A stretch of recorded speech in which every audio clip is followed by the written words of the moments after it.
agradecer a presença dos palestrantes, né? Então, hoje, nesse simpósio comemorativo, né, de Ciência, Arte e Cidadania, né, o 10º simpósio, a gente vai ouvir a doutora Cleonice Pujan, que é daqui de Caxias, que é da Unigran Rio, parceira nossa, a mestre Gabriela Assis, desculpe, e a doutora Thelma Gardner, que trabalha conosco na Fundação CCERJ e que está na organização do evento. Então, gente, sejam todos muito bem-vindos, né? Quero aproveitar para convidá-los para conhecer o museu.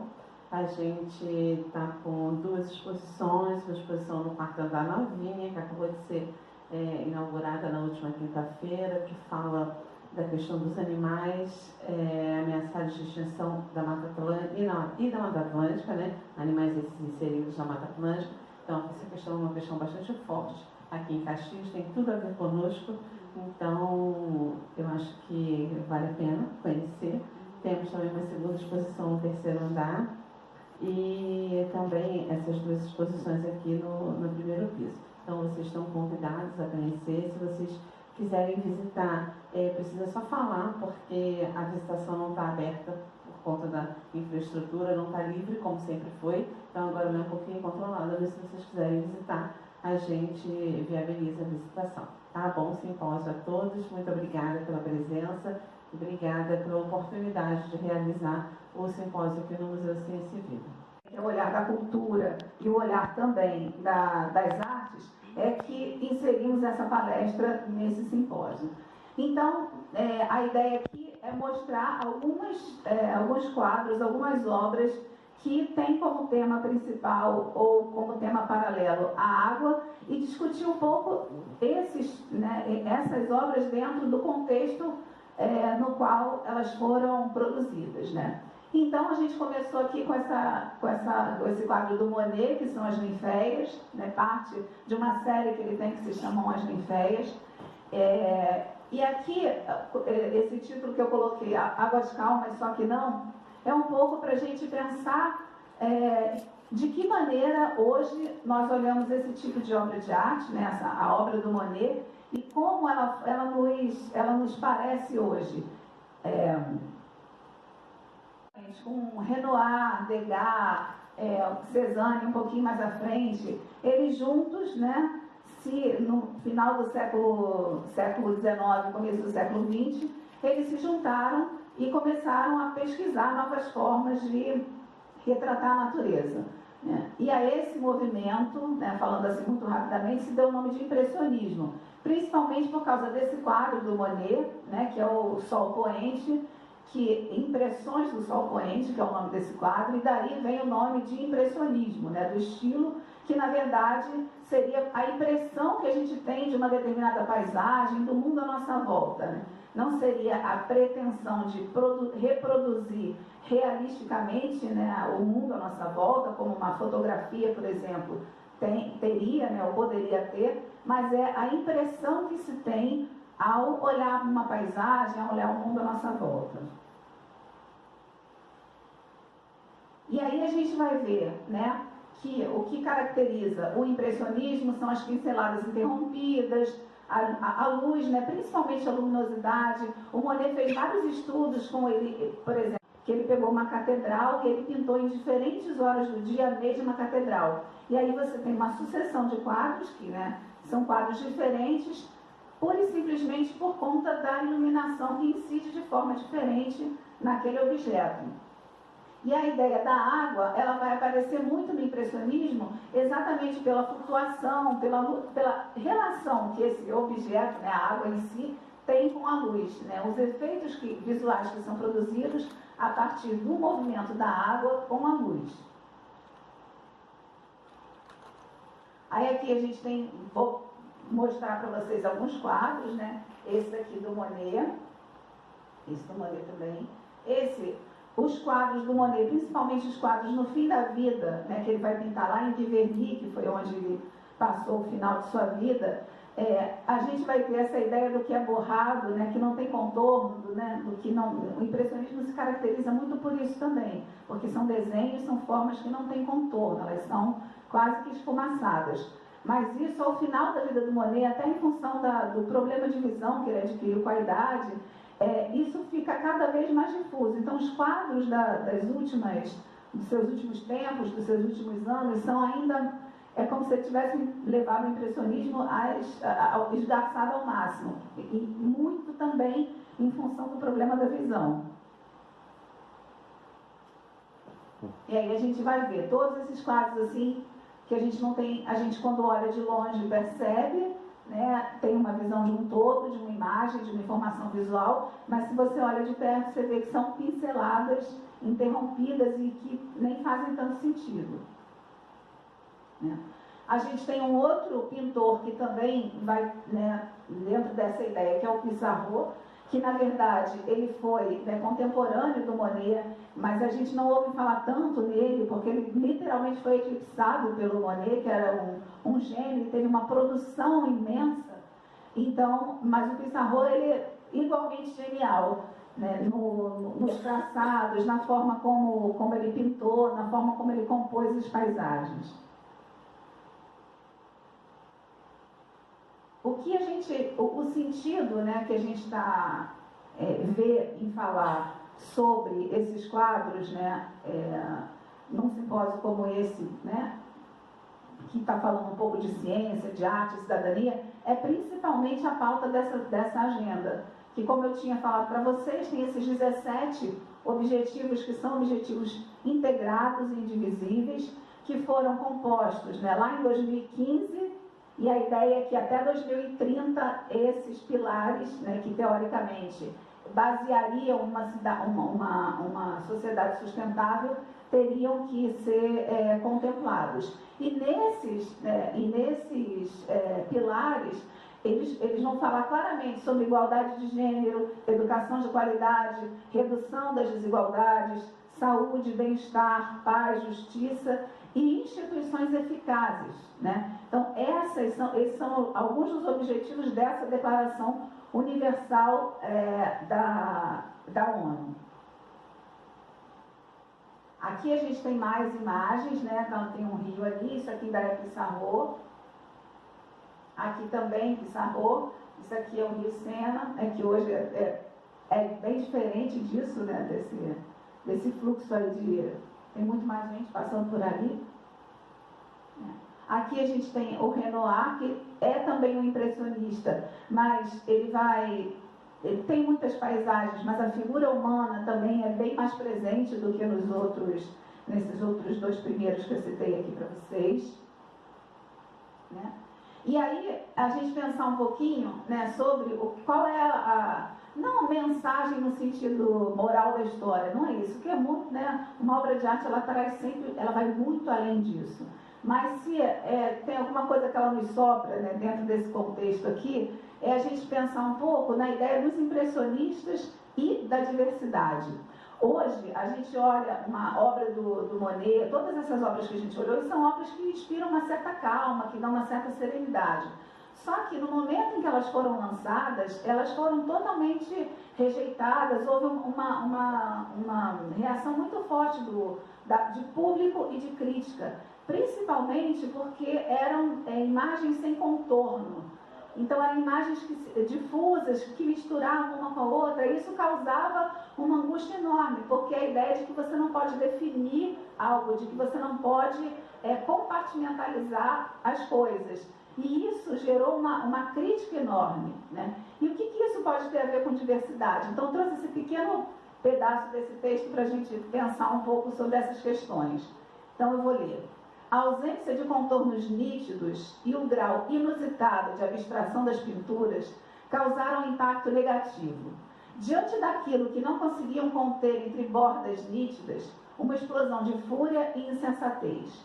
Assim como vemos pulular interpretações radicais sobre os supostos limites entre países, gêneros ou campos do conhecimento. Longo tempo se passou até chegar o dia em que os lagos de Monet se tornaram calmos e admirados quase unanimemente. Um dos segredos que escapa de suas telas é que não nos apressemos em delimitar ou erigir falsos contornos e fronteiras, que saibamos enxergar a beleza e a delicadeza do que nos parece difuso à primeira mirada. Um pouco de serenidade e vontade de compreender nos farão ver o novo com nitidez. Basta que sejamos capazes de lançar um pouco da luz de Monet sobre o mundo de hoje. É um pouco essa ideia de que a gente precisa estar um pouco mais aberto para essas fronteiras que cada vez mais tendem a se apagar. Fronteiras de gênero, fronteiras de países, fronteiras do conhecimento, né? Então, de alguma maneira, Monet nos traz isso, os impressionistas nos trazem isso. Esse aqui é um artigo que, se vocês tiverem interesse enfim, conhecer um pouco mais sobre essas relações entre esse tema específico dos impressionistas, esse é um artigo que eu publiquei no Jornal do Brasil, que quem não é assinante não tem como ter acesso, mas se vocês quiserem ter acesso, tem meu e-mail no final e eu mando para vocês. Aqui um outro quadro, né? Agora não mais dos impressionistas, o Van Gogh é um pós-impressionista. O Van Gogh é aquele artista que a gente não tem, ele é tão maravilhoso que a gente não tem muito como classificá-lo, né? Mas tecnicamente ele é classificado como um pós-impressionista, mas a gente já vê, até mesmo no título do quadro, que é um quadro que já tem o temperamento do Van Gogh, né? Não são águas tão calmas assim, né? É uma água onde ele se refugia de alguma coisa. Aqui, dentro dos pós-impressionistas, né, que é a transição que a gente vai ver até o próximo movimento. A gente tem o Gauguin, por exemplo, né, as lavadeiras, e aí uma outra relação com a água, né, que é a relação humana mesmo, né, com a água, mas do trabalho, não mais ali do lazer, do que é mais do divertimento, do entretenimento. Aqui as mulheres do Tahiti, né, quando o Gauguin ele foi para lá, se apaixonou, e aí essa mulher de fato, né, existiu, e aí tem várias versões dela em vários quadros, e esse é um deles, né? Então, mulheres na praia. Aqui o Cézanne, a gente já vai ver um outro caminho que, na verdade, o Cézanne, né, os cubistas vão dizer que o Cézanne, o Picasso, o Braque também vai falar um pouco isso, que o Cézanne, ele fala, é o pai de todos nós. Por quê? Depois dessa ideia do que é difuso, do que não tem contorno, o caminho é começar a geometrizar, né? Só que isso acontece pouco a pouco, a gente já não vê... ainda é difuso, é bastante difuso, mas a gente consegue ver pinceladas mais simétricas do que mais orgânicas, como no impressionismo, por exemplo. E esse quadro chama Reflexos da Água. Aqui é só para mostrar como é que é a transição, né? Porque, embora Cézanne ele vai apontar o cubismo, ele vai apontar as formas mais geometrizadas, mas esse é um quadro de transição, porque ele tem já algumas formas que a gente vê mais geométricas, mas a água ainda é uma água mais impressionista, né? E, inclusive é uma água que tem, né, um cano ali saindo a água, dando movimento à água, e também para trazer a ideia de que não havia um compromisso de retratar a natureza exatamente como ela era. E aí, na verdade, esse quadro é um quadro dessa casa aqui, que era a mansão que eles viveram lá, e a gente vê uma liberdade poética naquele tipo na forma como ele retrata, né? A gente vê aquele leão lá, a gente vê a piscina, a gente vê um pouco da casa, mas não é exatamente assim, porque o caminho é um caminho para abstração mesmo, um caminho a arte, ela não pode estar presa à realidade, ela tem que estar apta, né, a criar novos mundos. E aqui, ó, outro quadro do Cézanne, a gente vai vendo o caminho de como ele vai geometrizando cada vez mais. A gente já vê as casas com formas geométricas. Aqui, o Braque, que também, na verdade, está entre o cubismo e o fauvismo, né? A ideia do fauvismo era principalmente as cores muito fortes, né? E a ideia de que a cor é mais importante do que a forma, né? E aí a gente vai ver, olha, bem diferente daqueles quadros primeiros do impressionismo, com os tons pastéis, né? Aqui a gente tem outro. Aqui a gente já vai ter o Matisse, né, que ele vai falar muito da cor propriamente, né? Ele é mais covista do que qualquer um desses aí que a gente está falando, né? Porque ele vai trabalhar essencialmente com a cor. Aqui ele pinta a ponte de Londres, e aí o rio que passa ali embaixo. Depois, no fim da vida, como ele teve um câncer, né? Ele teve câncer no intestino, foi impedido de manipular com tintas, mas então ele começou a fazer gravuras, recortes, né? E aí esses recortes aí com temas relacionados à água, né? A transportadora de água e o mar da Polinésia, porque ele tinha assim um especial apreço pela Polinésia. E aí a gente vai chegar, né? Claro que eu estou fazendo medição aqui, né? Mas aí a gente vai chegar lá no cubismo, por exemplo, que o grande expoente do cubismo é o Picasso. E aí tem essa imagem, né, esse quadro, que ele chama, né, depósito de água. E aí a gente não consegue ver exatamente o depósito, a gente vê um arco ali, vê umas... Enfim, é uma coisa abstrata mesmo, não tem aquele compromisso de fazer exatamente como é, né? E aí, o que está trazendo para a gente ali? É a explosão do espaço pictórico, né? Porque não tem... Ele explode em vários ângulos, é como se ele explodisse uma determinada imagem, né? Ou seja, ele fornece uma multiplicidade de ângulos, né? E o que a gente pode trazer, assim como a gente falou, que o impressionismo pode trazer essa reflexão sobre as bordas, sobre o que é nítido, sobre as fronteiras, né? O que o cubismo pode nos trazer também é a ideia de como relativizar, de como é importante você enxergar por diferentes ângulos uma determinada situação, né? Porque é isso, o cubismo ele pega o rosto de uma mulher, por exemplo, e explode ele inteiro, né? Então você vai ver aquele rosto a partir de diferentes ângulos. Você multiplica os pontos de vista. Então, de alguma maneira, essa ideia está no cubismo e é uma ideia que a gente pode trazer para o exercício da cidadania, para a tentativa de dialogar com diferentes campos do conhecimento.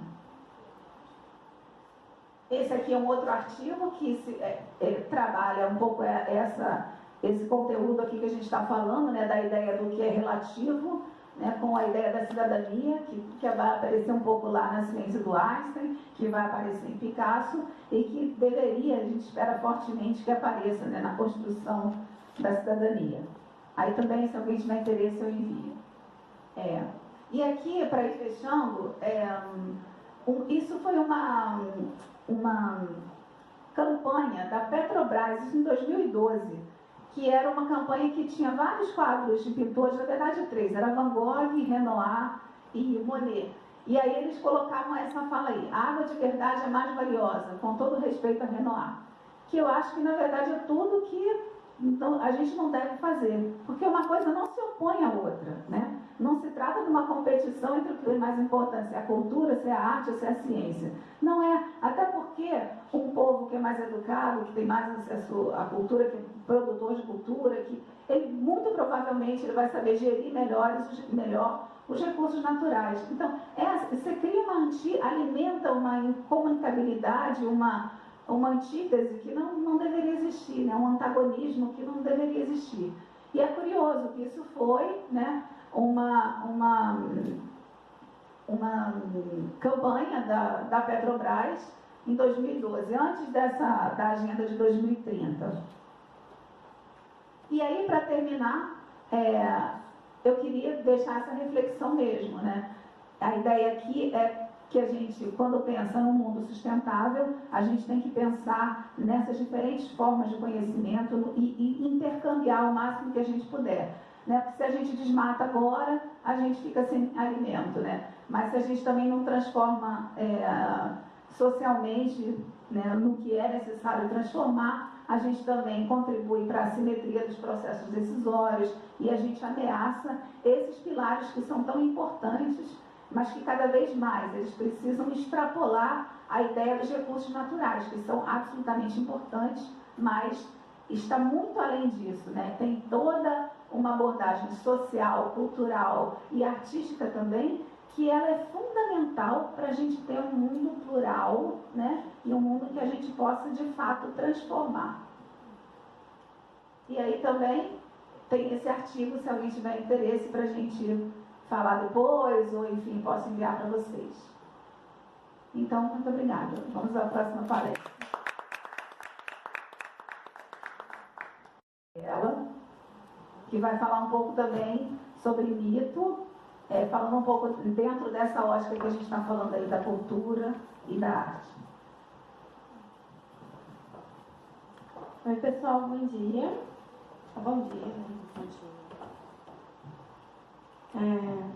Vamos ver se eu acerto. Qual é a primeira, Carmen?